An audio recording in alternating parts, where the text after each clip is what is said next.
Ok, donc dans le premier exercice, ce qu'on va commencer par faire, c'est une question de modélisation. On vous donne un énoncé, un peu comme ce que je vous ai montré en cours ce matin. On vous donne un énoncé et on vous demande est-ce qu'on peut le traduire sous forme d'un programme linéaire. D'accord?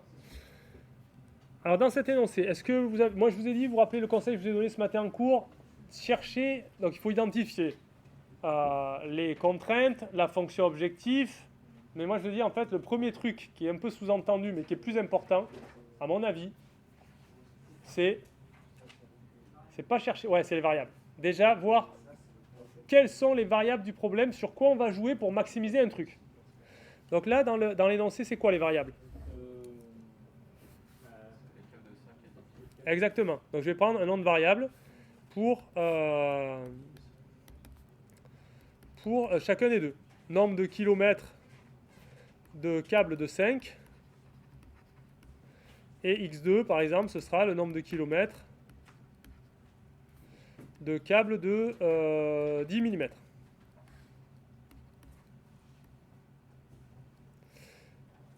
Ok, une fois que j'ai mes variables, ça devient plus simple.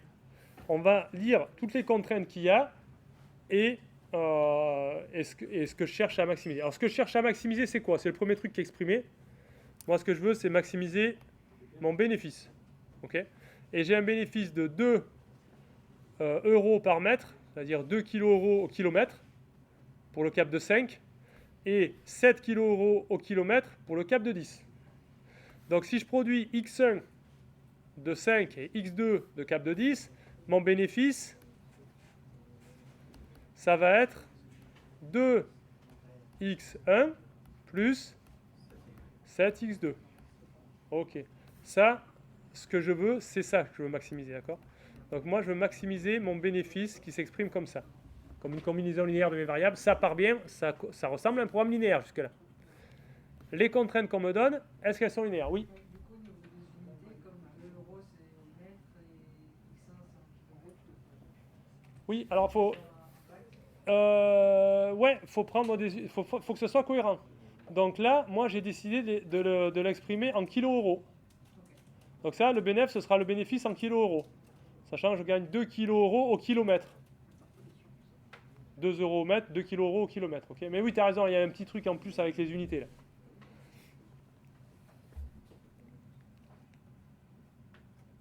Si j'avais pas voulu changer d'unité, que j'ai exprimé le bénéfice en euros, j'aurais dû mettre 2000 à la place de 2.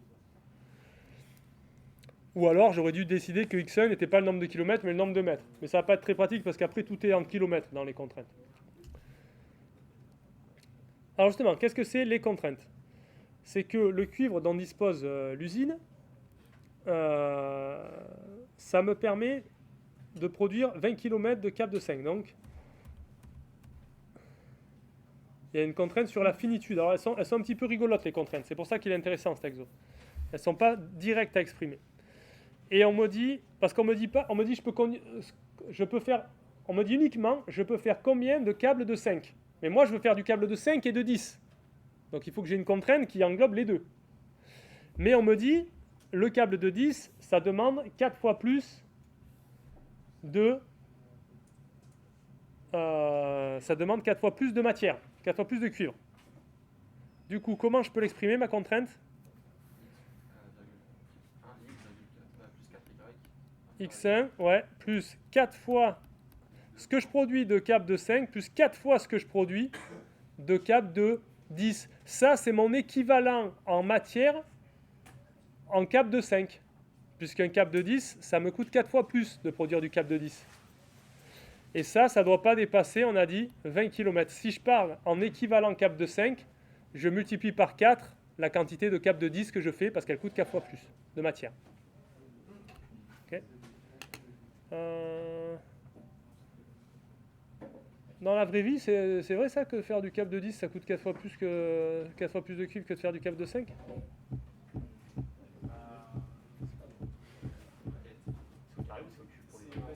C'est une surface et c'est au carré. C'est au carré, parce qu'on parle de la section. Donc, section 2 fois plus grosse, R de la section 4 fois plus grosse. Et après, la longueur, elle est muette là-dedans. La longueur, c'est nous qui la choisissons. Donc oui, c'est vrai, c'est vraiment... normalement, ça doit coûter 4 fois plus. Si on dit ça coûte 10 fois plus, on se demande où il passe le cuivre. Mais 4 fois plus, c'est ça. Ok.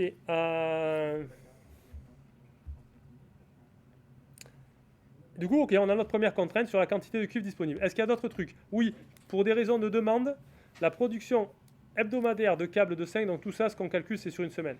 La production hebdomadaire de câbles de 5, ça ne doit pas dépasser 15 km. Donc je mets X1 inférieur à 15. Et pour des raisons de logistique, la production de câbles de 10 ne doit pas représenter plus de 40% de la production totale. Donc la production de câbles de 10, ça doit être inférieur à 4 dixièmes de la production totale, c'est-à-dire X1 plus X2. Ok? Ben voilà, je l'ai mon système linéaire.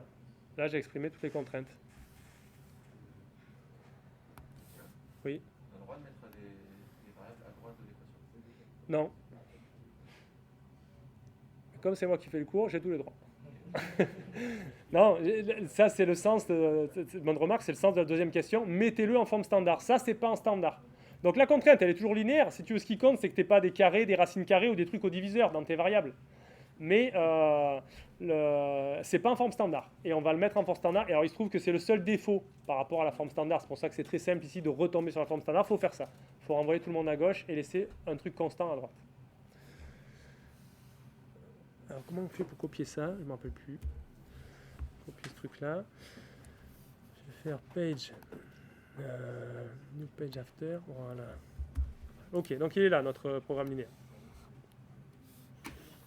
Ok. Et donc en effet, comme il a remarqué votre camarade, c'est pas en forme standard. Donc c'est bien un problème de maximisation. Ça c'est ok pour la forme standard. C'est que des inférieurs ou égales. Ça c'est ok pour la forme standard. Bien sûr, j'ai pas marqué, mais il y a la contrainte que la quantité de kilomètres qu'on produit pour x1 et pour x2, bien sûr que c'est un nombre positif, c'est un nombre de kilomètres. Ça n'a pas de sens de mettre des nombres négatifs. Il y a des contraintes de positivité sur les variables. Ok. Il y a des inférieurs ou égales. C'est tout bon, sauf que le second membre, c'est pas comme ça. Le second membre, ça doit être que des constantes. Donc là, ces variables n'ont rien à faire à droite, elles doivent être à gauche. Donc le seul truc pour retomber sur vraiment une vraie forme standard, c'est de renvoyer tout le monde à gauche. Quand je renvoie tout le monde à gauche, j'ai envie de multiplier par 10, voire même uniquement par 5, en remarquant que ça, c'est 2 sur 5. Je multiplie par 5 pour me retrouver avec des entiers, ça va m'arranger ça. Je multiplie tout par 5, je me retrouve avec 5x2 plus 2x2. Donc 7x2, et je me retrouve avec moins 2x1 quand ça passe de l'autre côté. Moins 2x1 plus 7x2 inférieur ou égal à 0. D'accord? Et après, x1 inférieur ou égal à 15. Alors vous voyez que dans la présentation, je fais attention de garder bien tout le monde, les variables à la position qu'elles doivent occuper normalement. Ça, c'est pour pouvoir facilement lire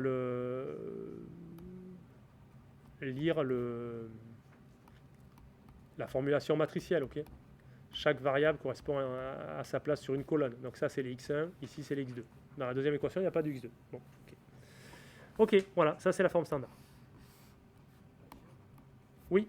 Dans la troisième, le moins 2x2 il doit passer en négatif de l'autre côté aussi. Alors attends, parce que là, il y a 2 cinquièmes, donc je multiplie par 5. Donc je me retrouve avec 5x2 ici, et quand je multiplie par 5, lui d'égal, ça fait 2x2, tu as raison, ça passe en négatif. Qu'est-ce que j'ai fabriqué? Ça fait que 3x2. Alors c'est marrant, d'accord, ok, ça fait que 3x2, pourquoi pas. Il me semble pas que c'est les nombres que j'avais, mais... Et le x1, j'ai pas fait de bêtises, c'est moins 2x1 plus 3x2, c'est ça? Ok, ça marche, ça doit être ça. On va vérifier quand même par rapport à la correction, que je me suis pas trompé, enfin je me suis trompé, mais que finalement c'est bon. Ouais, ça a l'air d'être bon. En bas, c'est 4x1 plus 6x2, ça fait pareil que moins 2x1 plus 3x2. Ok, ça roule. Donc voilà notre problème. La deuxième question. Je ne vais pas forcément vous laisser jouer avec, je vais vous laisser faire la résolution graphique plutôt. La deuxième question, c'est pas... Peut-être si, je vous laisse quand même 5 minutes pour essayer de le faire. Justement, le but, c'est de voir qu'en fait, c'est pas facile de résoudre ce machin-là à la main, même pour un petit système très simple comme ça, où il n'y a que 2 variables, et 3 pauvres équations, dont une qui est juste x1 inférieur à 15. C'est quand même pas facile d'arriver à triturer le truc pour dire, ok, le maximum, il est atteint pour le maximum c'est ça, et il est atteint pour x1 qui vaut ça, et x2 qui vaut ça. Je vous laisse 5 minutes pour essayer de le faire. C'est ultra long, non, pour faire ce qu'on avait fait l'année dernière, ça, pour faire le simplex et tout, même à deux. On peut faire une méthode systématique, mais là, Ouais, enfin, tâtonnant. en tâtonnant, là, il y a tellement peu de trucs que, voilà, On peut y arriver, ouais. ouais, on pourrait y arriver. Mais vous allez voir, c'est pas si simple. C'est pas dur, mais c'est pas évident de savoir quoi faire. Alors, essayez de me trouver ça, de me dire, changer les équations, faire un raisonnement pour dire, mais le max, s'il faut prendre x1 égale ça, et x2 égale ça.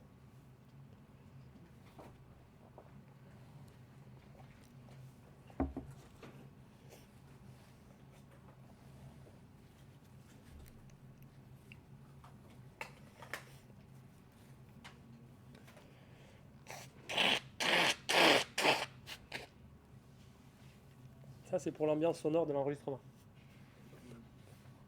Un peu d'ASMR.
Peut-être je vous donne une petite indication quand même. Ça aide beaucoup de faire apparaître l'objectif, de donner un nom à l'objectif, vous l'appelez O ou Z ou ce que vous voulez, et de le faire intervenir dans les équations. Parce que ça devient plus clair, c'est bien de mettre l'objectif au milieu des contraintes, comme ça on voit comment il est contraint par ces trucs-là.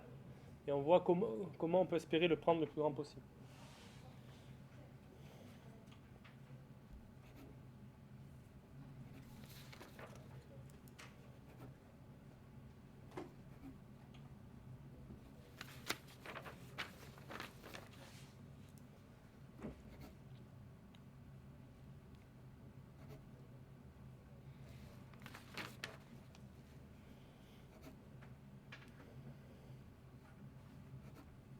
Oula, ah, je signe n'importe où.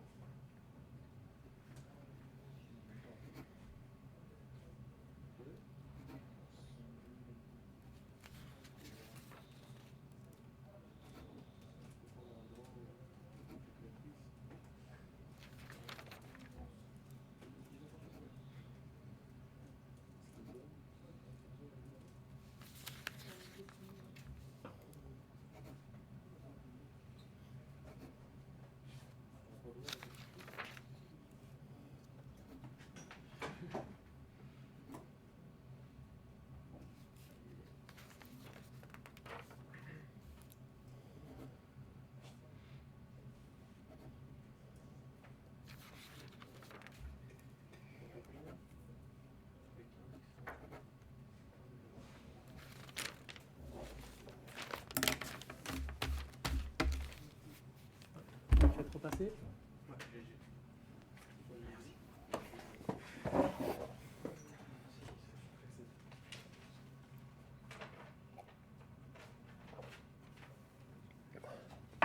Alors qu'est-ce que je peux faire justement si j'introduis l'objectif? Donc l'objectif, je vais l'appeler Z par exemple. Okay, je donne ce nom-là, ce truc-là, c'est Z. Moi je cherche à maximiser Z. Une fois que j'ai écrit Z égale l'objectif, je peux m'en servir pour éliminer une des deux variables. Et pour l'exprimer en fonction de Z et de l'autre variable. Et comme ça, j'aurai Z au milieu des contraintes, et là, ça va devenir un peu plus clair ce qu'on peut faire.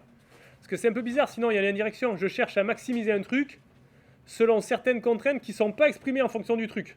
qui sont exprimées en fonction de d'autres variables et le truc est exprimé aussi en fonction de ces variables. Donc il y a une espèce d'indirection. Là, quand on le fait apparaître directement, ça devient plus clair. Donc là, par exemple, si je fais ça, je vais me retrouver à dire quoi? Je vais me retrouver à dire que... Alors moi, j'ai envie de garder x1, parce qu'ici, il y a x1 tout seul. Donc je vais éliminer x2. D'accord? Donc je vais exprimer x2. Donc je vais dire que 7x2, c'est z moins 2x1. Et ici, je vais multiplier par 7 tous ces trucs-là. Je vais me retrouver avec 7x1 plus 4 fois 7x2. 7x2, on a dit c'est z moins 2x1, donc ça va me faire 4 fois ça, ça fait 4z moins 8x1 inférieur ou égal. J'ai multiplié par 7, ça fait 140. Celle-là, je ne la touche pas, c'est un peu l'intérêt. Ici, je vais devoir multiplier encore par 7. Ça va me faire moins 14x1 plus 3 fois 7x2. Ça va faire 3z moins 6x1 inférieur ou égal à 0. Ok, donc si je les remets un peu comme il faut, je vais me retrouver avec quoi? Là-haut, je vais me retrouver avec du moins x1 plus 4z inférieur ou égal à 140. x1 inférieur ou égal à 15. Moins 20 x1 inférieur plus 3z plus 3z inférieur ou égal à 0. Je vais laisser z tout seul à gauche pour bien comprendre ce qui contraint l'optimisation de mon z. Je dois avoir 4z est plus petit que 140. Bon, je vais faire carrément z est plus petit que. Z est plus petit que 140 divisé par 4, 35. Plus 1 quart de x1. x1, lui, va toujours rester inférieur à 15. Et je sais aussi que z va être inférieur à 20 tiers de x1. Ok? Donc, maintenant, ça devient plus clair, je trouve. Parce que pour prendre z le plus grand possible, moi, ce qui m'arrange, c'est de prendre x1 comment? Le plus grand possible, d'accord? Comme ça, je serai moins contraint par ces contraintes numéro 1 et 3. Donc j'ai envie de prendre x1 le plus grand possible. De toute façon, x1, le problème, c'est qu'il est borné par 15. Donc en fait, c'est clair que moi, j'ai avantage à prendre x1 égale 15. Ça, c'est clair. Quand je prends x1 égale 15, celle-là, elle s'exprime comment? Celle-là, elle me donne z est inférieur à 35 plus 15 quarts. Et celle-là, elle me donne z est inférieur à 15 divisé par 3, 5, à 100. Ok? Donc laquelle est la plus contraignante? Celle-là, voilà, la première. D'accord? Donc en fait, mon objectif, le mieux que je puisse faire, c'est ça. En respectant toutes les contraintes, je suis obligé de respecter celle-là. Donc je peux faire au mieux x1 égale 15 et z égale 35 plus 15 quarts. Alors 35 plus 15 quarts, on va calculer tout à l'heure, ça fait 38 plus 3 quarts. Pas tout à fait 39, parce que ça fait pas tout à fait 16. Ok, je prends ça, et du coup j'en déduis x2. x2, par la force des choses, et par la force des choses elle est là. x2 va valoir quel truc du coup?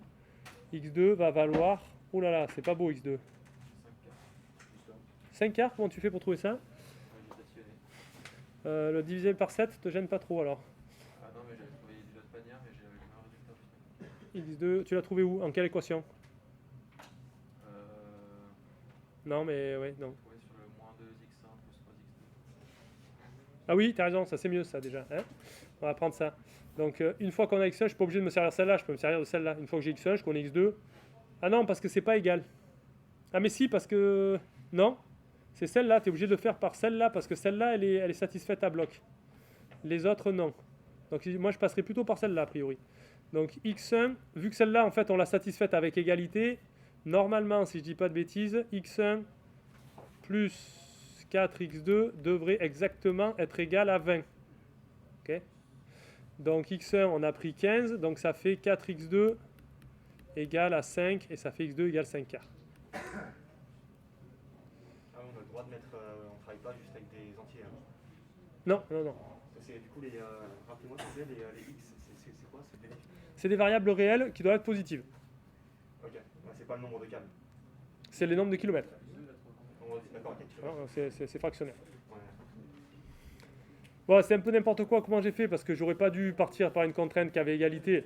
Si on veut le faire vraiment comme il faut, on reprend dans la fonction objective, d'accord, où il y a l'égalité, il n'y a pas d'embrouille. Et je l'exprime vraiment en fonction de la liaison avec x1 et z que j'ai déjà calculé. Mais comme celle-là elle est satisfaite, je le sais, ici ça j'ai dit je vais la prendre à bloc, celle-là je vais la prendre à égalité, je peux aussi passer par là et je trouve que le calcul est plus simple. Donc normalement, si vous prenez ça, x2 égale 5 quarts, ça doit être cohérent avec prendre x1 égale 15 et z égale 38 plus 3 quarts. Si vous réinjectez x1 égale 15 là-dedans, on peut le faire. 2 fois 15 ça fait 30, plus 7 fois 5 quarts, ça fait 35 divisé par 4. 35 divisé par 4, 4 fois 8, 32, plus 3 quarts. Donc ça fait bien 8 plus 3 quarts. Donc ça fait 30 plus 8 plus 3 quarts. 38 plus 3 quarts. C'est correct. Ok. Bon, vous voyez, c'est pas trivial quand même de faire la manipulation. Le simplex, il fait ce genre de choses, mais de façon automatique. Et d'une façon qui garantit qu'en tritouillant, on finit toujours par tomber sur un truc où ok, on arrive à l'optimum. Okay. C'était juste pour vous donner une idée et surtout pour vous faire, pour que vous rappeliez que c'est pas trivial, même sur des petits cas, de le faire à la main. Après, le truc, moi je l'ai fait en disant, bah, du coup, le x1 doit rapporter plus que le x2. Oui. On regarde le ratio, on voit que c'est plus avantageux de. Là, je suis d'accord. C'est plus avantageux de maximiser x1. Ouais. Et puis après, bah, du coup, le reste, on met x2. Ouais. Bon, ça marchait là, je dis que ça marche pas tout le temps, mais. Oui, là, c'est-à-dire que là, c'est tellement simple qu'en fait, on voit que la rentabilité du câble X1 elle est supérieure parce que le câble X2, il coûte 4 fois plus cher, mais il ne donne pas 4 fois plus de bénéfices. Donc, il vaut mieux faire du X1.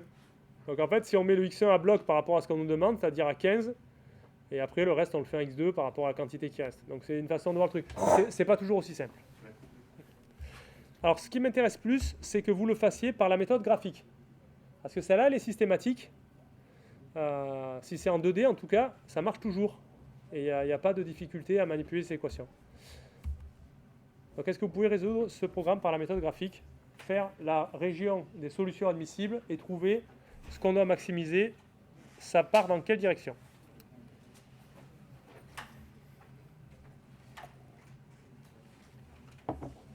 Je vous laisse 5 minutes pour faire ça. Notre programme.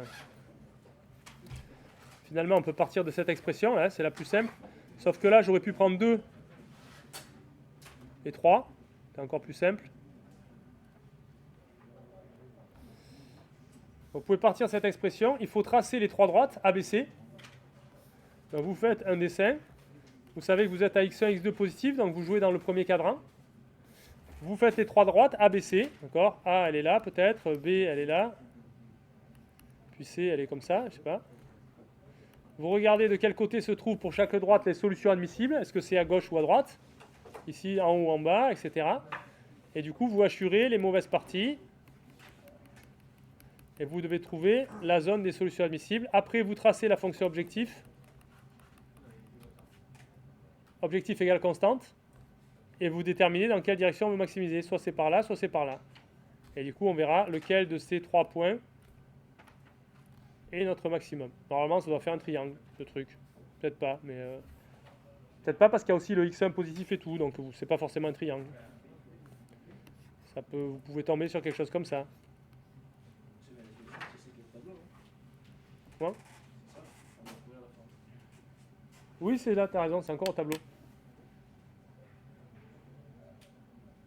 C'est pas trop intéressant, alors je l'efface.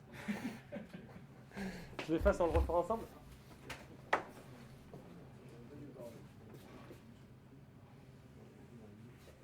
Oui, de toute façon, je ne le referai pas au tableau, je le referai sur le site. Donc pour chaque droite, pour la tracer, il faut trouver 2 points dessus. Okay. C'est un peu le seul challenge. Il faut faire pareil pour la fonction objectif. Objectif égale constante.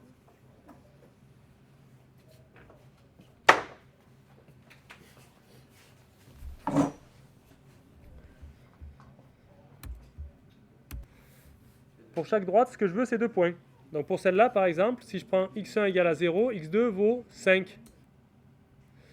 Si je fais l'inverse, si je prends x2 égale à 0, x1 vaut 20. Donc voilà, ça y est, j'ai 2 points sur ma droite. 0,5 et 20, 0. Pour celle-là, bon, ça sera très facile. Elle sera verticale avec 15. Pour celle-là, qu'est-ce que je vais prendre comme point? Ben, par exemple, x1 égale 3. Donc déjà 0, 0. Vous voyez qu'en 0, 0, c'est bon, donc il y a l'origine. Et pour le deuxième, je vais prendre par exemple x1 égale 3, x2 égale 2. Comme ça me fait 2 fois 3 moins 3 fois 2. C'est pareil, ça fait 0. Donc x1 égale 3, x2 égale 2. Vu la taille des autres trucs, je vais peut-être augmenter un peu. Je vais peut-être prendre un multiple de 5. Donc je vais peut-être prendre 15 et 10.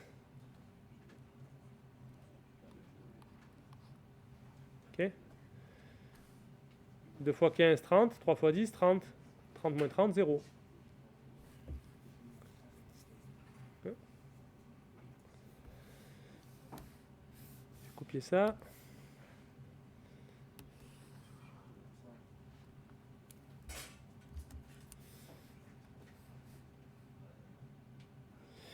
C'est où? Ok, voilà mes points que j'ai trouvés. Pour la première, c'est ces deux-là. Donc je vais me faire mes deux axes, comme ça. Je vais les graduer de 5 en 5. 5, 10, 15, 20, 5, 10, 15. On verra si j'ai besoin de monter plus. J'espère pas. Donc là, ça sera mon x1 et là, ça sera mon x2.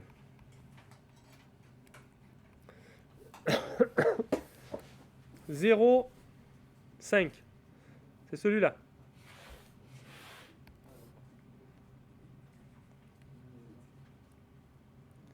« 20, 0. C'est celui-là. Donc là, j'ai ma première droite. La droite A. Contrainte A. Ça, c'est la deuxième, c'est la contrainte C, ça. La contrainte C, elle passe par l'origine, 0, 0, et puis 15, 10. Un truc qui est par là. Comme ça. Et la dernière c'était la B, c'était, vous vous rappelez, c'était x1 inférieur à 15. Donc x1 inférieur à 15, ça veut dire x1 doit être de ce côté-là, inférieur à 15. Donc celle-là, d'entrée, c'est facile à assurer. Je assure le côté qui n'est pas bon, c'est celui-là. Pour les autres, je n'ai pas déterminé. Donc il faut que je détermine quel est le côté qui est bon maintenant. Donc je reprends ma droite A. Ma droite A, c'était elle. Je n'ai pas mis la droite B. La droite B, c'était celle-là. Non, la droite C, pardon. La droite C, c'est celle-là. Et la droite B, c'est celle-là. La verticale. Donc la droite A, je vais retrouver son équation. Donc je vais mettre moi ici. Donc on refait la méthode variationnelle. Vous imaginez que vous êtes sur un point de la droite. Et vous augmentez ou vous diminuez x1 ou x2, comme vous voulez. Par exemple, je ne sais pas moi, vous diminuez x2. Diminuer x2, x2 il est sur cet axe, diminuer x2 c'est partir de ce côté-là. On va diminuer x2, on va voir si ça fait satisfaire la contrainte ou ça ne la fait pas satisfaire. Donc je retourne voir la contrainte, je l'ai oubliée. Elle est où? Elle est là. x2, j'ai dit je vais le diminuer. Donc quand je le diminue, ça m'aide à satisfaire inférieur ou égal ou ça m'aide pas? Oui, ça aide, d'accord? C'est pas cette équation, pardon. Ah, c'est le A, autant pour moi, c'est la A. Je fais n'importe quoi. Mais c'est pareil, ça m'aide aussi. Quand je diminue x2, c'est que c'est bon. Alors ça, c'est pas du tout ce que j'attends, mais bon. Si, peut-être, ok. Quand je diminue x2, c'est bon. Donc, quand j'augmente x2, c'est pas bon. D'accord? Quand je vais vers le haut, c'est pas bon. J'enlève ça. Oui, si, c'est ça, c'est bon. Ok. Je vais voir la contrainte C. Donc pareil, je me mets sur la contrainte C et j'imagine ce que vous voulez. J'augmente x1, x2, je diminue x1, x2, qu'est-ce que vous voulez? C'est la 3. La C. Je fais quoi? On diminue x2. Donc encore une fois, je pars vers le bas, comme ça. Ah oui, on a dit que c'était pareil, c'est vrai. On a dit qu'il y a un quotient positif, donc c'est pareil, ça m'aide à satisfaire la contrainte. On va le revoir, on va le faire calmement. Où qu'il est? Il est là. Quand je diminue x2, ça fait que ce truc-là devient plus petit, donc c'est bon pour satisfaire la contrainte. Donc quand je diminue x2, je suis content, je satisfais la contrainte. Vous avez compris, je me place à... J'ai l'égalité. Je pars d'un point où je suis sur la droite, j'ai l'égalité, je fais bouger x2, quand je le diminue, est-ce que c'est bon pour la contrainte ou est-ce que c'est mauvais pour la contrainte? Elle était pile poil égale, maintenant quand je diminue, ben, ça va devenir plus petit ici, donc ça va satisfaire la contrainte. Ok, donc quand je diminue, je satisfais la contrainte, je assure donc ce qui est au-dessus, ce qui est quand j'augmente x2. Ça, j'ai pas le droit d'y aller. Ok. Du coup, on se retrouve là-dedans, quoi. Hein. Alors x1, voilà, j'ai déjà assuré ce côté-là, donc on se retrouve, les solutions admissibles, elles sont là-dedans. C'est toute cette partie-là.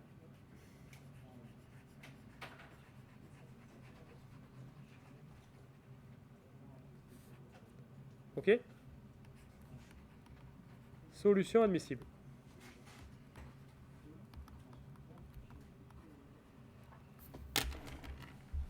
Donc où est la solution optimale à mon problème? C'est où? Il faut en choisir une parmi les 4 pointures. Les 4 points là, c'est ça? Imagine que tu parles de ça. Un point là, un point là, un point là, un point là. C'est les 4 points extrémaux de mon polygone. Oui, alors c'est sur un des 4, mais lequel du coup? C'est le dernier. C'est-à-dire? Celui-là là? Non. Celui-là? Ouais. Peut-être. Faut tester. Il faut tracer la droite Déjà, c'est Voilà, c'était ça la réponse. Comment? ça a la plus grande distance depuis dans Et non, mais on ne peut pas se baser sur ça, on ne peut pas savoir, c'est pas ça. Parce que là, il nous manque un ingrédient en fait. C'est ce que dit ton camarade, c'est qu'il nous manque de savoir, on cherche à maximiser quoi? Parce que là, c'est tous les endroits où j'ai le droit d'aller, les solutions qui satisfont mes contraintes, mais selon ce que je cherche à maximiser, peut-être je vais chercher à aller au maximum de ce côté-là ou au maximum de ce côté-là. Et du coup, je ne vais pas tomber sur les mêmes points optimaux. Donc en fait, ce n'est pas en regardant l'espace des solutions admissibles que je peux dire où est le maximum. Il me manque de savoir qu'est-ce que je cherche à maximiser. Donc il faut que je trace aussi quelque chose qui parle de la contrainte, pas de la contrainte, qui parle de l'objectif à maximiser. Et l'objectif, c'était quoi? C'était 2x1 plus 7x2. Donc comme je vous ai dit, on va toujours tracer objectif égale constante. Pour n'importe quelle constante. Donc je veux tracer la droite, je vais l'appeler D du coup. Je veux tracer 2x1 plus 7x2, c'est mon objectif, égale une constante, et on l'a choisi comme on veut la constante. Ok, m'en fous. Donc je vais choisir quoi? 0, mais 0 ça ne va pas être si pratique que ça, parce que ça ne va pas être bien sur le dessin. On a un multiple de 2 et un multiple de 7 à la fin. Très bonne idée. On va prendre par exemple 14. Okay, donc si je prends une constante égale à 14, ça va m'arranger pour calculer mes points. Par exemple, je vais avoir le point, du coup, si je prends x1 égale 7, je vais prendre x2 égale à moins 2. C'est ça? Ouais, non, on va prendre 0, d'accord. Ton idée, c'est plutôt de prendre 0. Je prends x1 égale à 0. J'avais pas d'idée précise, c'est juste que je voulais un multiple de 2 et de 7. Ouais, mais c'est une bonne idée. Parce que là, quand je prends x1 égale à 0, Oui, puis après, vous pouvez prendre 2. je vais prendre x2 égale 7. Non, pardon, 2. x2 égale 2. Quand je prends x2 égale à 0, x1 sera 7. Voilà. Donc, d'où l'avantage d'avoir un multiple. Donc, ça y est, j'ai 2 points. Donc, 0, 2, il est où? Il est là. 0, 2. Et 7, 0. Attendez, non, il n'est pas du tout là, 0, 2. N'importe quoi. C'est pas là du tout. C'est là. 0 pour x et 2 pour y. Donc, c'est plutôt là, 0, 2. Et 7, 0, c'est vers là.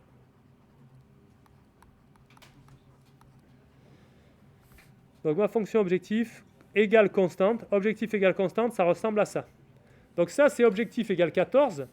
Si je prends n'importe quel parallèle à ça, c'est objectif égale un truc. D'accord? Vous prenez un point, là, vous calculez 2x1 plus 7x2, ben voilà, ça vous dit ça, c'est tous les points qui satisfont objectif égale le même truc que pour ce point-là, le même truc que pour ce point-là, d'accord? Égale une constante. Ici, ça vaut toujours 14, l'objectif. Ici, ça vaut toujours un truc fixé, mais je ne sais pas quoi. Et moi, ce que je cherche, c'est qu'il soit plus grand possible, ce truc fixé. Mais que, sur ma droite, là, je veux un point qui est faisable dans ma solution. Donc en fait, ce que je cherche à faire, moi, c'est à déplacer ma droite. Alors, il nous manque un dernier truc. C'est l'objectif de celle-là de droite parallèle. Est-ce qu'il est plus grand ou plus petit que celle-là? C'est-à-dire, est-ce que l'objectif augmente quand je vais comme ça ou est-ce que l'objectif augmente quand je vais comme ça? Comme toujours, je fais la méthode variationnelle. J'imagine que je suis pile poil sur cette droite-là. Si je vais de ce côté-là, ça veut dire j'augmente x ou j'augmente y, d'accord? Si j'augmente x, je vais comme ça. Si j'augmente y, je vais comme ça. Donc, si j'augmente x ou y, ben, mon objectif augmente. Donc, quand je pars de ce côté-là, alors je ne devrais pas vous faire x ou y. On va dire j'augmente x. Okay, quand j'augmente x, je pars par là-bas. Quand j'augmente x1, pardon. x1 plus, je pars par là et je vois que ça me fait augmenter mon objectif. Donc, de ce côté-là, là, dans cette région du plan, mon objectif augmente. Donc moi, ce que je représente, c'est que je le représente par la direction perpendiculaire. Si je veux augmenter le plus vite possible, il faut partir perpendiculaire à cette droite égale constante. Objectif égale constante. Okay, donc de ce côté-là, je finis juste ça. Objectif augmente. De ce côté-là, objectif diminue. Et moi, qu'est-ce que je veux faire? Je veux aller le plus possible dans ce truc-là, en prenant la parallèle la plus éloignée possible, dans ce sens-là, mais qui touche encore ma région faisable. La dernière qui touche ma région faisable. Oui. Ce que je voulais dire, c'est un peu aussi regarder ça par rapport au schéma. Une fois que l'objectif est tracé, on sait que si l'objectif descendait, on se rapprochait de plus en plus de zéro. Et vu que ici... Mais là, il descend l'objectif. Enfin, c'est quoi l'objectif descend? L'objectif égale constante. La droite, objectif égale constante? Mais quand... ce que je dis, c'est si... Dans le second cas, si on prend que quand is augmente, l'objectif, au lieu de monter, il vient en bas, on se rapprochait de zéro, Oui. Ce qui n'aura pas de sens. Non, ça a du sens. Ah, okay. C'est un peu bizarre, mais tu peux avoir des problèmes où c'est comme ça. Tu peux vraiment avoir un problème où tu cherches à aller là. En fait, regarde, c'est ce que tu dis. Si je change un -2 ici, ça doit être bon, quoi. Ok. Si je prends pas 2, je prends -2. En fait, tu vas vraiment avoir envie de partir dans ce sens-là. Alors, ce ne serait pas la même équation, je dis un peu des bêtises. Mais si je prends -2, -7, c'est la même équation, c'est la même droite. Et là, tu vas avoir envie d'aller dans ce sens-là. Après, voilà, ça peut te paraître bizarre d'avoir des coefficients négatifs dans l'objectif, mais c'est pas si bizarre que ça. Ça peut tout à fait arriver. Ça dépend de ce qu'expriment tes variables. Non. Ok. Du coup, maintenant, je cherche en effet la dernière parallèle à ce truc-là qui touche. Alors là, est-ce que vous voyez où elle est? Où est-ce qu'elle va toucher, la dernière parallèle à ce truc-là qui touche ma zone rouge? Ouais, sur ce point-là. Là, hein. Ça va être sur ce point-là. Pourquoi ça va être sur ce point-là et pas ailleurs? C'est pas évident à voir, là. C'est subtil quand même. C'est parce que si mon dessin est bon, en tout cas, ce qui n'est pas clair du tout, si mon dessin est bon, la droite verte, là, la parallèle, elle a l'air plus pentue que la droite bleue qui est là. Donc quand elle va s'éloigner, là, vers là-bas, comme ça, le dernier moment où elle va toucher, c'est sur ce point-là, parce qu'elle est plus pentue. Okay, donc le dernier moment où elle doit toucher, ça doit être un truc comme ça. Du coup, ce serait pas celui d'en dessous. Ah non, parce que c'est pas le dernier moment. Sur celui-là, là, Ouais. ah ben, si tu prends la parallèle à celle-là, ok, elle traverse ta région objectif, mais l'objectif est plus petit, parce que regarde, celle-là, elle est plus vers le bas par rapport à celle-là. Donc on veut le. Ok. Nous, on veut pousser le plus loin possible dans ce sens-là. Donc celle-là, là, la deuxième, là, celle-là, elle est un peu plus loin que celle-là, dans ce sens-là. Ok. Donc voilà, donc le dernier moment où ça va toucher, ça va être là. Alors, faut... Hein? Là, on peut se tromper facilement, parce que là, c'est sur le dessin, il n'est pas très bien fait. Et puis là, justement, elles sont très proches, ces deux droites. Donc il faut vérifier. Quel est le coefficient directeur de celle-là? Quand x1 augmente de 1, x2 doit... ça fait que ça augmente de 2, donc x2 doit diminuer de 2/7. Quand x1 augmente de 1, x2 diminue de 2/7 sur cette droite x1, 2x1 plus 7x2 égale constante. Okay, ça, c'est le coef directeur de cette droite. D'accord, pas d'accord?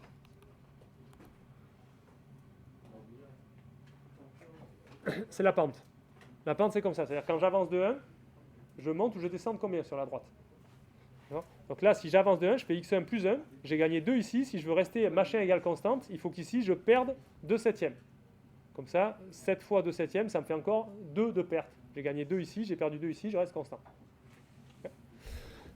Donc coefficient directeur c'est ça. Et le coefficient directeur de cette contrainte-là, la A, c'était quoi? C'était quoi la contrainte? x1 plus 4x2 égale constante. Égale un truc. On moque du truc. x1 plus 4x2. A, c'est x1 plus 4x2 égale un truc. Une constante. Du coup, quand j'augmente x1 de 1, x2 doit diminuer de 1 quart. Donc le coef directeur de celle-là, c'est moins 1 quart. Donc laquelle a la plus forte pente? C'est celle qui a le coefficient directeur de... Ouais, c'est bien tombé, on ne les voit pas ensemble. Coef directeur, moins 1 quart. Donc laquelle a la plus forte pente? C'est celle des deux qui a le coefficient directeur le plus grand en valeur absolue. Les deux descendent, c'est clair, les deux descendent sur le dessin, ça se voit. Laquelle descend le plus? Eh bien c'est 2/7, parce que 2/7 en valeur absolue, c'est plus grand qu'un quart. 2/7, c'est 2/8. Et un quart, c'est 2/8. Et 2/8, c'est plus petit que 2/7. Donc ça, c'est plus grand.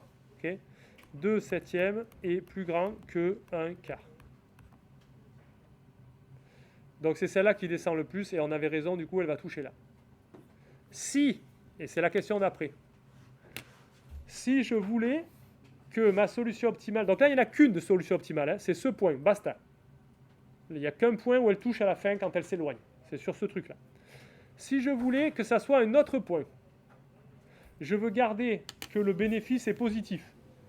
Donc je ne change pas les contraintes. L'usine, elle produit toujours pareil. Je change le bénéfice. Je change ma fonction objectif. Donc je suis prêt à dire, en fait, mon bénéfice, c'est pas 2, c'est autre chose. C'est pas 7, c'est autre chose. Et que je veux déplacer ma solution optimale. Je veux que la solution optimale, ce ne soit pas ce point vert. Je veux plus que ce soit ça, je veux que ce soit un autre point. Qu'est-ce que ça pourrait être? Qu'est-ce qu'on va choisir comme autre point? Et comment on va s'y prendre? Comment on va changer l'objectif? Le jeu sur le coefficient directeur. Exactement. Je veux changer le coefficient directeur de l'objectif pour qu'il soit plus petit qu'un quart. Donc il était plus grand qu'un quart parce que 7 c'est plus petit que 8. Si je veux qu'il soit plus petit qu'un quart, il faut que je prenne pas 7 mais 9 par exemple. Okay, donc si je vais changer mon objectif, je mets le bénéfice non plus à 7 mais à 9, mon objectif prime, ça sera 2x1 plus 9x2. Et quand j'irai tracer la droite qui correspond à ça, elle ne sera pas plus pentue, mais moins pentue que celle-là qui a coefficient directeur 1 quart. Parce que je comparerai 1 quart, c'est plus grand maintenant que 2 sur 9. Donc elle sera moins pentue, celle-là. Et donc si elle est moins pentue, elle va être plutôt, je vais la faire en rose. Si elle est moins pentue, elle sera plutôt comme ça, là. Et quand elle va s'éloigner, alors elle va toujours s'éloigner vers là-bas parce que le x1 et x2, ils ont toujours des coefficients positifs dans cette fonction, d'accord? Comme x1 et x2 ont des coefficients positifs, le raisonnement qui dit quand j'augmente x1, j'augmente mon objectif est toujours vrai. Quand j'augmente x2 aussi. Donc dans ce sens-là, je vais maximiser mon truc. Donc je vais pousser ma droite rose le plus loin que je peux dans cette direction. Ok? Et où est-ce que c'est le plus loin que je peux? Ben, c'est comme ça. La dernière fois qu'elle touche la région admissible, c'est comme ça et c'est ici. Donc là, j'aurai aussi une solution optimale, mais qui est complètement différente de celle-là.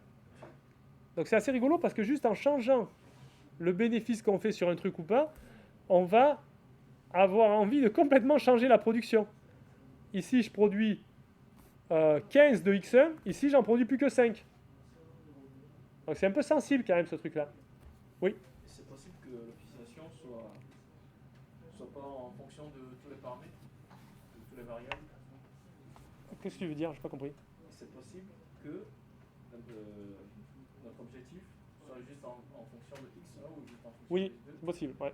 Et du coup, dans ce cas, si on prenait par exemple la droite parallèle à x, Oui. et là on est sûr par exemple que quand il sort, le dernier truc qu'il va prendre, c'est le point qui est le plus haut. Ouais, donc si tu oublies x1, si tu veux juste maximiser x2, ta direction de maximisation, elle est vraiment verticale, c'est ça que tu veux dire. Ouais, c'est ça. Et à l'inverse, si tu oublies x2, que tu veux maximiser que x1, ta direction de maximisation elle est vraiment horizontale comme ça. Ouais, c'est des cas limites qui en pratique ne sont pas très intéressants parce que ça veut dire que d'emblée, tu as décidé que tu n'avais aucun intérêt à produire du câble 1 ou aucun intérêt à produire du câble 2. Donc dans la pratique, c'est pas trop intéressant, ça sera vraiment une direction de maximisation quelque part entre les deux, mais c'est des cas limites importants à avoir en tête. En effet, si tu as des bénéfices positifs, tu sais ta direction de maximisation, elle va être quelque part dans ce faisceau, entre la verticale et entre l'horizontale. Ok ? Et la dernière question, c'est, et maintenant si je veux avoir pas une unique solution optimale, mais une infinité de solutions optimales, je vais faire quoi ? Je vais m'arranger pour que le coefficient directeur de cette fonction objective, ça soit exactement le coefficient directeur de cette droite. Et quand je vais maximiser, le dernier moment où ça touchera, je le fais en vert clair.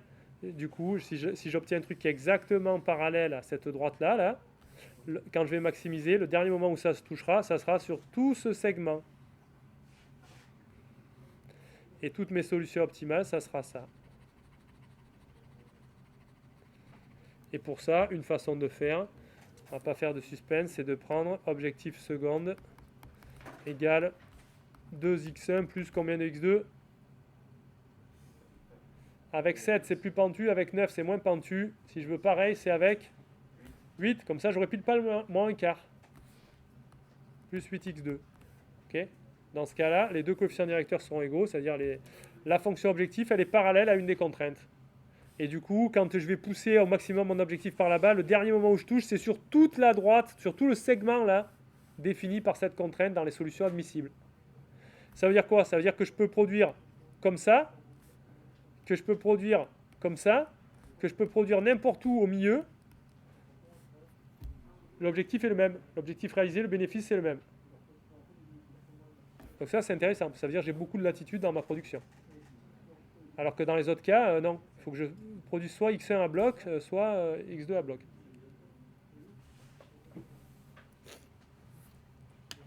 Donc si vous revenez là, dans ce cas-là, ouais, après je vais prendre ta question. Si vous revenez dans ce cas-là, à la compréhension du problème, on a dit c'est des histoires de rentabilité. C'est soit le câble 2, il prend 4 fois plus de matière. S'il est 4 fois plus rentable ou plus rentable que ça, je vais essayer de produire au maximum du 2. S'il est moins rentable que ça, je vais essayer de produire au maximum du 1. Ben c'est ça qu'on retrouve. Plus ou moins rentable, c'est le coefficient directeur de cette droite. Donc si le x1 est plus rentable, je vais prendre ce point-là, je vais maximiser x1 là, dans mon premier cas. Si c'est le x2 qui est plus rentable, avec le 9 par exemple, je vais maximiser le x2. Donc je vais prendre le point qui est le plus loin pour x2. Et si c'est exactement égal, je m'en moque. Je peux prendre ce que je veux en x1, x2, n'importe quel mix qui me satisfait les contraintes de... De toute façon, je ne peux pas produire plus de 15 x1 et je ne peux pas avoir une quantité plus de 20 km quand je fais l'équivalence entre x1 et x2. Voilà, il n'y a plus que ces deux-là qui comptent.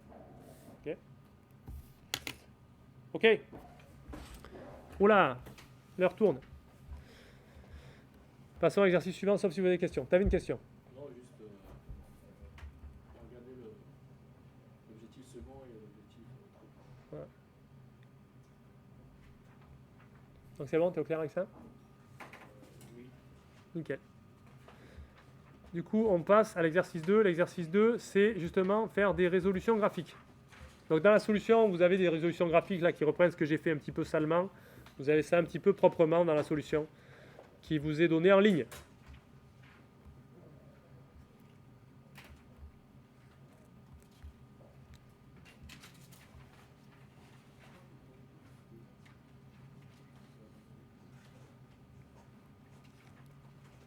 Oui, la remarque, voilà. La remarque, là, c'est vraiment lié à ce que disait votre camarade. C'est que, de toute façon, si on garde des bénéfices positifs, supérieurs ou nuls, de toute façon, notre direction de maximisation, elle est quelque part entre à fond en haut ou à fond à droite. Elle est quelque part là. Donc, il y a un truc qui est clair, c'est que ces points-là, là, ce sera jamais... Alors, celui-là, non, c'est pas pareil. Parce que si je pars à fond à droite... L'optimum, c'est atteint sur tout ce petit segment. Donc lui, il peut être solution optimale. Par contre, lui, il ne le sera jamais. Parce que n'importe quelle direction dans laquelle je pars, là, dans le premier cadran, là, de toute façon, ce ne sera jamais lui le dernier qui touche. Pour que ce soit lui le dernier qui touche, il faudrait que je parte comme ça, par exemple. Ok ? Il faudrait même que je parte plus pentu que cette contrainte. Voilà. Ou alors, il faudrait que je parte comme ça. D'accord ? Et ça, c'est pas possible avec des bénéfices positifs. Avec des bénéfices positifs, je ne serai jamais dans ce cas-là. Je serai dans ce cas-là. Okay ? Mais il y a des problèmes où ça a du sens de prendre des coefficients négatifs pour les variables dans l'objectif. Mais ce n'est pas des bénéfices du coup, c'est autre chose. Ok.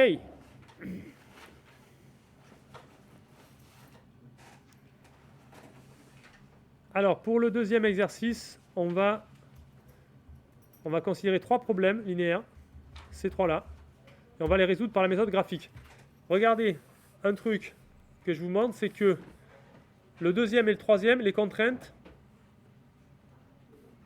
ma parole, c'est exactement les mêmes. Il n'y a qu'un truc qui change, c'est la fonction objectif. Alors, on va peut-être commencer par ça. Déjà parce qu'en un seul décès, on aura résolu les deux, ce qui est quand même sympathique.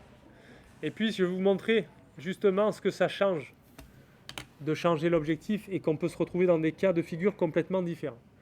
Donc là, parmi ces 3 problèmes, il y a un petit peu toute la zoologie de ce qu'on peut trouver pour des problèmes linéaires, des problèmes qui n'ont pas de solution admissible, des problèmes qui sont non bornés, etc. Okay ? Donc faites le pi2, pi3, tracez les droites. Je vous laisse un peu plus de 5 minutes pour ça. Et on regarde la différence que ça fait en changeant la fonction objectif. Ça ne vous dérange pas qu'il fasse sur PC? Non. Pas de drive, rien. Ok, alors à quoi ça ressemble la résolution de ce truc-là? Je vais peut-être pas vous la faire en plein parce que je vois que vous l'avez bien avancé pour la plupart d'entre vous. On tombe sur un truc comme ça. Okay. Donc là, j'exprime mes 4 contraintes. Vous reconnaissez celle qui dit que moins x est inférieur à moins 1, ça veut dire x supérieur à 1, c'est cette partie-là du plan qui est correcte. Et vous avez les 3 autres contraintes. Et si vous faites du coup la méthode là, variationnelle pour voir de quel côté c'est bon, ça va vous donner la zone bleue. La zone bleue, ce qui est intéressant, et ce que je voulais vous montrer avec cet exemple, c'est qu'elle est non finie. Elle est infinie cette zone bleue. Elle part aussi loin qu'on veut là de ce côté-là. C'est un gros cône, alors qui ici est un petit peu émoustillé là en bas. Il y a 2 petits segments là, qui le délimitent, mais vers là-haut c'est vraiment juste un cône. Donc vous pouvez aller aussi loin que vous voulez dans cet espace-là. Il y a des solutions admissibles là aussi loin qu'on veut. Okay ? La question du coup qui se pose, c'est nous on cherche encore une fois à maximiser dans quelle direction? Parce que si je veux maximiser dans cette direction-là, ça ne sera pas pareil que si je veux maximiser dans celle-là. Donc on fait ce truc-là. Ce truc-là, qu'est-ce que c'est? C'est de définir la fonction objectif. La fonction objectif, dans le pi2, c'est x plus y. Donc moi je vais tracer x plus y égale constante, c'est-à-dire c'est la deuxième bisectrice. D'accord? C'est celle qui est comme ça, là, de pente moins 1. Donc ce que je veux, c'est partir. Alors quand je veux augmenter x plus y, du coup si j'augmente x ou si j'augmente y, ben, je suis dans la zone qui m'intéresse. J'augmente mon objectif. Donc moi ce que je veux, c'est vraiment partir de ce côté-là de la droite. Donc dans cette direction-là que j'ai matérialisé par la flèche noire. Okay ? Donc voilà, je veux la pousser le plus loin possible et trouver le dernier moment où elle touche encore la zone admissible. Donc je peux la pousser par exemple jusqu'à là. Il y a encore des points dans la zone admissible. Jusqu'à là. Il y en a encore là, des points dans la zone admissible. Jusqu'à là. Jusqu'à où je peux la pousser? Jusqu'à l'infini. Du coup, quelle est la valeur maximum de l'objectif que je peux atteindre? Il n'y a pas vraiment de valeur maximum. C'est l'infini, la valeur maximum que je peux atteindre. Je peux toujours trouver des points très très loin là, dans cette direction-là qui me feront un plus grand objectif et encore un plus grand objectif et encore un plus grand objectif. Il n'est pas borné, mon objectif. Ben ça, c'est ce qu'on appelle un programme linéaire non borné. Autrement dit, le max n'existe pas. Ou alors, on peut dire le max, c'est l'infini. comme je vous ai dit en cours, vous pouvez avoir deux réactions par rapport à ça. Soit vous êtes content, vous dites c'est super, je voulais maximiser mon bénéfice, je peux réaliser un bénéfice infini. En plus c'est super parce que c'est en une semaine. Donc vous n'avez qu'à décider, choisir bien X et Y. En une semaine, vous pouvez être milliardaire, ou milliard de milliardaires, ou ce que vous voulez. En une semaine, c'est super. Donc soit vous êtes content, soit vous êtes réaliste. C'est que ça, c'est pas normal. Quand on tombe sur un problème d'optimisation qui n'est pas borné, dans un monde fini comme dans celui dans lequel on vit, ça veut dire normalement que le problème, vous ne l'avez pas complètement modélisé. Vous avez oublié des contraintes. Peut-être par exemple que votre usine, elle ne peut pas produire tout ce que vous voulez, qu'elle a des capacités finies. Donc il y a quelque part, il y a quelque chose qui doit limiter, qui n'est pas là. Parce que c'est pas très... Ou alors ça veut dire que le problème que vous avez considéré, c'est vrai, mais c'est un problème virtuel ou un problème pas intéressant. Alors des problèmes dans lesquels les contraintes du monde physique ne s'appliquent pas. Si vous pouvez atteindre un objectif aussi grand que vous voulez. C'est pas concret. Donc on n'aime pas en vrai quand on tombe sur des problèmes qui sont non bornés. L'autre chose que je voulais vous montrer,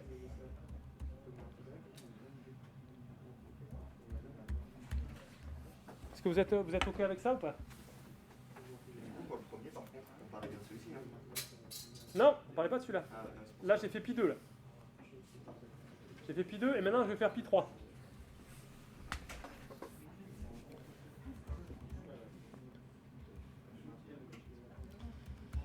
Ok. Alors, pour pi 3, ce qui est intéressant, comme on a dit, c'est que comme c'est les mêmes contraintes, est-ce que vous pouvez me faire un petit peu de silence pour que je vous donne cette dernière explication avant qu'on se quitte? Ce qui est intéressant dans pi 3, c'est que les contraintes, c'est les mêmes. Donc la région admissible, c'est la même. On l'a déjà dessinée, c'est la bleue, il n'y a pas à refaire le travail. Le seul truc qui a changé, c'est l'objectif. L'objectif, c'est plus x plus y, c'est moins 4x plus y. Donc si on trace la droite, bon, ben, c'est plus la même. Elle est comme ça. Et si on cherche dans quelle direction on augmente l'objectif, on voit que c'est à y croissant. Donc c'est de ce côté-là. Donc ça veut dire qu'il faut partir dans cette direction qui est matérialisée par la flèche noire. De ce côté-là. Okay. Et quand je pars dans cette direction, le dernier endroit où la parallèle à ça là, va toucher ma zone admissible, c'est où? C'est sur ce petit point-là. Donc dans ce cas-là, le problème, il n'est pas non borné. Ça ressemble plus à de la minimisation du tout. Si on veut. Oui. On cherche pas plus grand, on cherche plus petit. Je ne sais pas si on peut dire. De toute façon, c'est équivalent, on a dit. Il suffit de multiplier par moins 1. Mais quand tu as la moitié des variables qui sont négatives avec un coefficient négatif, la moitié avec un coefficient positif, je ne sais pas ce que ça veut dire. Chercher le plus petit. Tu cherches le compromis entre Non, mais avec les valeurs qu'on a là, on cherche le plus petit. Je pense pas qu'on peut dire le truc si simplement. Tu cherches, dans ce cas-là, tu cherches à minimiser x en maximisant y. Mais tu as des contraintes qui fait que tu ne peux pas faire n'importe quoi avec x et y. Okay, sinon, tu prendrais x égale à 0 et y égale à l'infini. Ça, c'est pas un point admissible. Donc, Oui, non, mais je suis d'accord avec vous. voilà, on cherche un compromis entre les variables pondérées négativement et les variables pondérées positivement. Et ce compromis, en plus, il est vraiment complexifié par le fait qu'on a un ensemble de contraintes. Donc du coup ici, là, mon point maximum, c'est celui-là, mon point optimal. Okay, c'est ce point-là. Et ce qui est intéressant pour moi, c'est que je voulais vous pointer qu'on ne peut pas décider si le problème il est borné ou pas, juste en regardant l'espace des solutions admissibles. Vous regardez l'espace des solutions admissibles, là, dans les deux cas, il n'est pas borné. Il y a un cas où le problème est borné et le problème n'est pas borné. Parce que ça dépend de ce que je cherche à maximiser. Si je cherche à aller dans la direction où la zone est infinie, le problème est non borné. Mais si je cherche à aller dans une autre direction, peut-être le problème, il a un unique maximum, ici, qui atteint en ce point. Donc, c'est pas borné ou non borné, c'est pas juste, s'il vous plaît, borné ou non borné, c'est pas juste la zone est finie ou infinie. quand la zone est infinie, le problème, il peut avoir un unique maximum ou ne pas en avoir. Ok. C'est ça que je voulais vous montrer. Et vous ferez pour vous-même le premier. Vous pouvez rester là d'ailleurs pour le faire, parce qu'on n'a pas tout à fait fini l'heure du télé. Le premier, c'est un exemple justement où l'ensemble de contraintes, eh ben, il n'est pas compatible. Si vous les tracez toutes, vous verrez qu'elles ne sont pas satisfiables. Ok. C'est-à-dire quoi? C'est que les contraintes, elles vont toutes dans un sens différent, et du coup, on ne peut pas trouver un chose. C'est ça. Regarde, là, tu vois les hachures, en fait. Ça, là, ça t'interdit tout ça. Ça t'interdit tout ça. Qu'est-ce qu'il y a? Ça, là, ça t'interdit ça. C'est bizarre, on dirait qu'il reste encore ce truc-là. Là. Non, parce qu'au final, celle qui on est juste de relier, là, elle interdit tout ce qu'il y a après. Ah oui, celle-là, là. Ouais, Ça celle-là. va bien plus loin, ouais. Celle-là, elle interdit tout ça. Donc, en fait, quand tu enlèves tout, il reste rien. Donc ça veut dire quoi? Ben, ça veut dire que ça peut arriver, ça, pour le coup, dans la vraie vie. Ça veut dire que le problème, vous l'avez peut-être bien modélisé, c'est peut-être vraiment ça que vous voulez maximiser, mais pas de chance, ça n'existe pas ce qui vous aurait arrangé. L'ensemble d'assignation des variables qui satisfait toutes vos contraintes, eh ben, c'est pas possible. Vous ne pouvez pas avoir tout ça à la fois. Donc il faut que vous en relâchiez certaines, que vous dites, ok, il faut que vous arriviez. Si c'est des contraintes strictes, eh ben, vous ne pourrez rien faire. Ça vous montre que c'est impossible de faire ce que vous voulez faire. Sinon, il faut que vous en relâchiez certaines. De toute façon, en théorie, Oui. si on travaille avec en 2D, là, Avec en 2D, ouais. enfin, du coup, avec deux variables, Ouais. on doit toujours pouvoir se ramener à deux contraintes, pas plus. Dès qu'on en rajoute au-delà, c'est du surplus, ça n'a plus aucun. Ça n'a pas d'effet. Ah si, Enfin, si, ça peut avoir ah si, d'effet. si. Ah mais complètement. Ah, je peux pas te laisser dire ça. J'aurais dû me taire. Ah ouais, là, tu veux pas les manger, là. Là, je vois. Regarde, ce qui peut se passer, parce que nous, on fait des cas un petit peu machin, mais ce qui peut se passer, c'est que tu as une contrainte, c'est comme ça. Elle te dit, tu peux pas prendre ça. Tu as une contrainte, elle est comme ça. Tu as une contrainte, elle est comme ça. Tu as une contrainte, elle est comme ça. Tu as une contrainte. En fait, tu peux faire des polygones à autant de côtés que tu veux. Donc, toutes tes contraintes jouent un rôle. Merde. Elles peuvent te définir des zones avec aussi complexes que tu veux, dans le sens avec autant de côtés que tu veux. Tu vois, ici, mon polygone, il a plein de faces. Chaque contrainte me donne une face. Il y avait une histoire avec le simplex quand on a plus de contraintes que de. C'est quoi, il y a. Je confonds peut-être. Ouais, je pense pas du coup, parce que ça a vraiment du sens de chercher à optimiser sur un polygone qui a milliards de faces, et justement, c'est plus dur. Non, ça se passe bien. Ok. Tu vas chercher le point extrémal, mais voilà. Oui. De toute façon, même si on a plein de côtés, quand on veut choisir un point, c'est forcément l'intersection que de deux contraintes. C'était Oui. ça qui voulait dire que deux contraintes suffisent à choisir un point. Et quand on veut bien définir le problème. Tu as raison. À la fin, ton truc va être sur deux contraintes. Par contre, lesquelles deux contraintes dans ton sac de contraintes vont jouer à la fin, c'est dur à prédire, parce que comme on l'a vu sur l'exemple d'avant, tu changes un petit peu le bénéfice d'un truc et tu passes d'un point extrémal à un autre point extrémal. Donc là, en fait, tu peux passer de ce point du polygone à ce point du polygone, d'accord, juste en changeant les coefficients de ce que tu cherches à maximiser. Donc c'est pas facile à prédire. Donc elles ont toutes leur utilité dans le problème, même si à la fin, tu tombes que sur deux. D'ailleurs, c'était un petit peu une remarque que vous avez fait sur le flow. À la fin, dans le flow, ça sert à rien d'avoir les deux arcs. Vous allez en utiliser qu'un. Mais prédire à l'avance lequel vous allez utiliser, c'est ça qui fait la difficulté du problème. C'est qu'il y a les deux possibilités et c'est pas facile de savoir sur laquelle il faut jouer. Est-ce que vous avez d'autres questions? Oui. On fera que de la modélisation sur papier, enfin on fera que des dessins, on fera pas de pivot de Gauss ou de... Non, je ne ferai pas de méthode de résolution systématique. Pas 3D. Pas Pas en 3 dimensions. En 3 dimensions, peut-être pas, mais en 4 dimensions, j'aime bien en général. Rien que pour vous regarder dans l'amphi. Non, si on fait des trucs, ça sera en 2D. C'est la systématique après, dès qu'on passe en 3D, 4D. Enfin, Ouais, là, c'est plus compliqué à se représenter. non, on peut pas. Après, là, tu me donnes l'idée un peu, j'avoue. Non,